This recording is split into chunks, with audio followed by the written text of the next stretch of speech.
Hello everyone. In this video, I'm going to talk about the Solidity programming language which we'll be using to write smart contracts on the Ethereum blockchain. Before starting, I would like to quickly introduce myself. I'm Amrisha Kakoti and I'm working as a software engineer at Kpro Solutions Private Limited.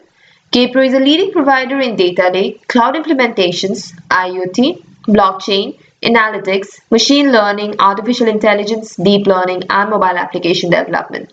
So without any further ado, let's get started with today's video. So the topics we'll be covering in this video are: what is error handling in Solidity, the require statement, assert statement, and finally the revert statement. So let us start with error handling in Solidity. So errors can be introduced while writing contracts, right? So hence we need to make it a habit to write robust contracts. So Solidity provides us with error handling constructs for handling errors. The error handling constructs that Solidity provides are require statement, assert statement, revert statement. Now let us understand each of these statements in detail. So let us start with what is this require statement. So the word require denotes constraints. The require statement makes sure that these constraints are satisfied before executing the code. The require statement takes single argument. It evaluates to either true or false. So if it evaluates to false, an exception is raised. And when this exception is raised, it results in revert opcode and the unused gas is returned back to the caller. The require statement is used to validate all arguments and values that is passed to the function. It is used to check the current state of the variables.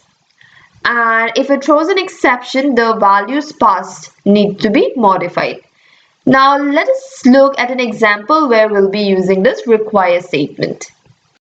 So this is an example where we have used a require statement. So in this contract, we have a function which evaluates if the value passed is even. So and it returns either true or false. Okay, so here this is a require statement and within the braces we have the condition for the value to be even. So here I have written that value, if the value modulus 2 is 0, then return true. And if it is false, that is if value modulus 2 is not equal to 0, then an exception should be raised. So let me quickly deploy this contract. And first let me put an even value, okay. So this should be fine and it should return true. Let's see. Yes, it is returning true. Next, let me change the value to something else. Let me put an odd value, that is 79, and it should raise an exception now. Yep. Here, it's raising an error, and here you can see the transact to revert. So this is what happened. So this is basically the use of the require statement. Now let me go back to my slides. Now let us talk about the assert statement. So the assert statement evaluates to either true or false. In case of exception, the entire gas is consumed by the assert statement. So if the evaluation is false, then an exception is raised as usual. But here in the assert statement, the unused gas will be consumed by it, whereas in the require statement, the unused gas was returned back to the caller. It results in invalid opcode, which is responsible for reverting the state and consuming all gas. And it is used to validate the current state of the function and contract. Now let us have a look at an example where we'll be using the assert statement. So this is a simple example where we have used the assert statement. So we have a function. So I've just named this as validate. You can name it as anything else. So here I'll be passing a value and it returns a value of type uint 8. Then here I have a local value and here I have set the value to 50. And here this is the assert statement and here I have said that the value that I'll be passing plus this value should be less than or equal to 255. And if it is true, this value will be returned, otherwise an exception will be raised. So let me deploy this contract and see if it's working accordingly. So first I'll provide 50, for example. So, and it's less than obviously 255. So 50 plus 50 is 100. So it should be fine, should return us 100. Yes. Next, let me change it to, for example, 255. 250. Obviously, the value of 250 plus 50 is 300, which is greater than 255. So it should return an error.